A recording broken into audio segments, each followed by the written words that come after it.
In this video, I'm going to give you a demonstration of calculating distances in MATLAB.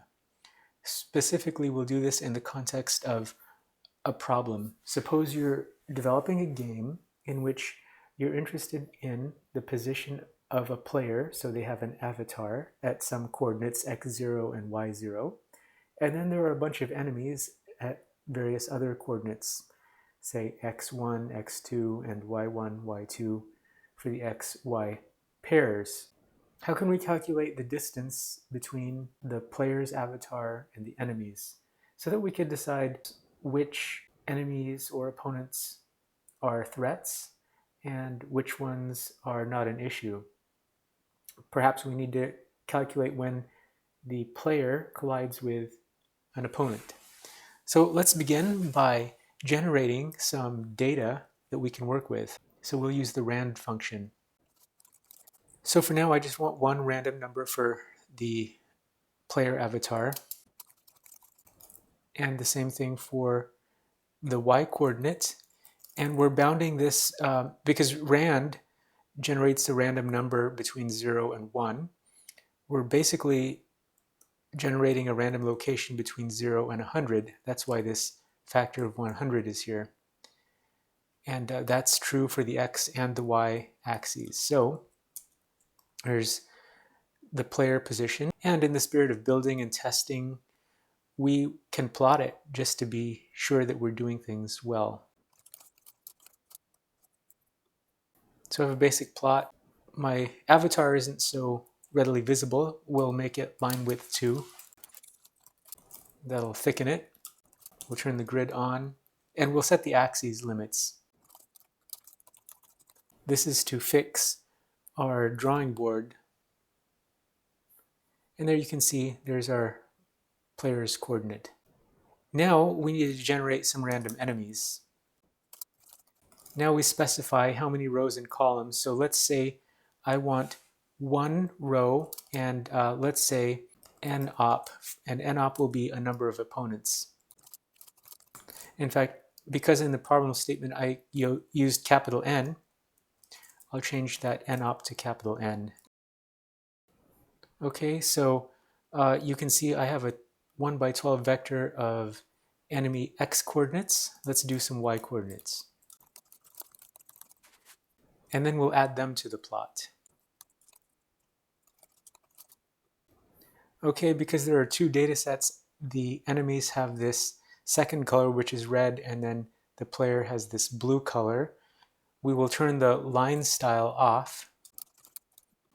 That removes the connection between the enemies. You can see that each time we redo this, we're getting a new plot, a new layout. In fact, I'm going to make this a little bit bigger.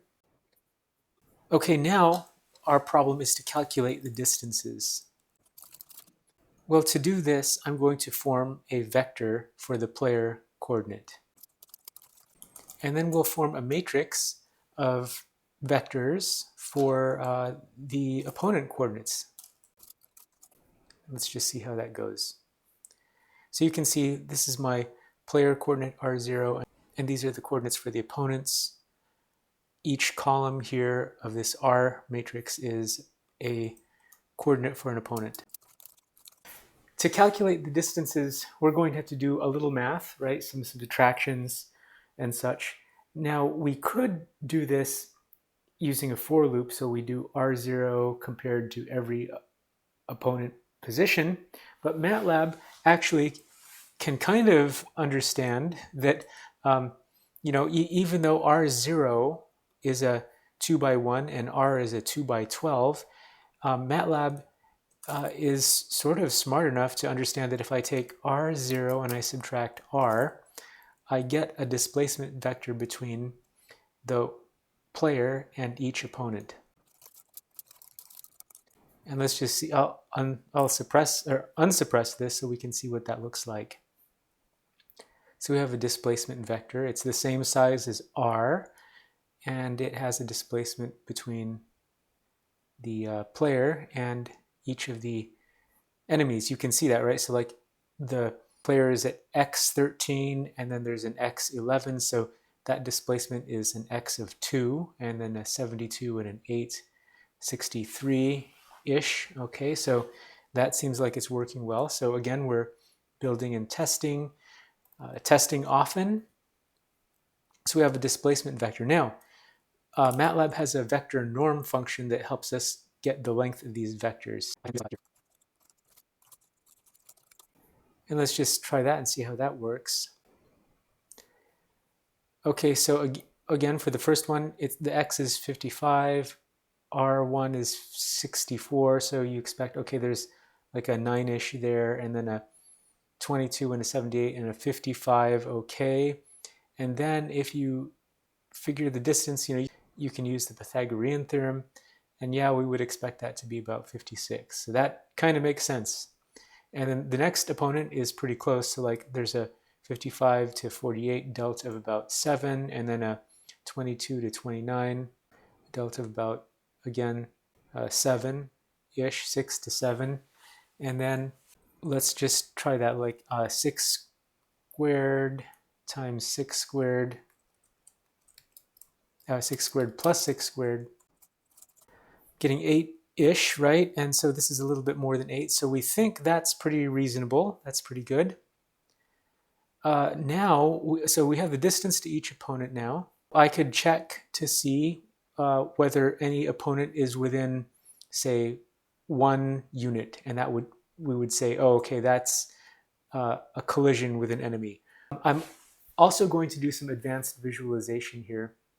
I'm going to draw a line between the avatar and any opponents that are within a certain distance of the avatar. So let's do that here in the advanced techniques area. So to do this, we're going to use plot in this form where you have matrices, an X matrix and a Y matrix.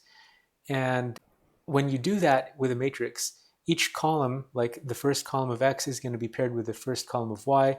These matrices could be much longer, but I only want a line between this point and that point, and then this point and that point, and this point and that point. So that's why the depth is 2. And we're going to have 1 for each enemy that's close. And so we have to define what is close. So let's add some code here. Let's say that the distance at which we define something to be close is going to be 25 units, whatever that is. Now we can use conditional subscripting to identify close opponents. So we compare d close to distance to the opponent. Okay, so let's just run all of this and see what happens. So if you look at this, you might expect a few of them that are close, maybe 4 of them, I don't know. And it looks like 1, 2, 3, it's saying that there are about 4 close opponents in this logical array. So we'll put here, this is a logical index. Now we can use that. Let's first count up how many close opponents there are. We can do this because basically it's 1 when an opponent's close and it's 0 when they're not close. So we can just sum them up and we get the number of close opponents. And so we could run this and you'll see, yeah, it counts it up as 4. Okay. Now I'm going to draw a line from the avatar to those using this matrix format that we discussed earlier. So we'll put a hold on and a hold off so we can do our plotting. Oh, and maybe I'll make the X matrix and the Y matrix outside the plot just for clarity. So that's how many columns we need in the matrix. The first row is all x0. The second row is going to be only those x elements for which the opponent is close. So we'll use conditional subscripting for this. And just to show you what happens, let's just put here x. X is, again, it's a 1 by 12, but if I put x close index, it selects only 4 of them. So that's what we're doing here. And let's do the same thing for the y data. We're going to use dotted lines, and we'll specify red. Oh, it didn't like my rempat. It should be repmat. That's another art here in MATLAB, is we have to read and understand what it's saying. And as a funny aside, I just installed MATLAB 2023 and I've got all these Chinese help text strings and I don't even understand what that is, but okay. So now you can see that I have my avatar and then lines to the close opponents. And then of course, if we like, we could do an axis equal, and that will change the perspective so everything is more square. And that's what I wanted to show you here. So we've basically calculated the distances between the avatar and each of the opponents. You could use this to calculate whether opponents have crashed into the avatar or which opponents are a threat.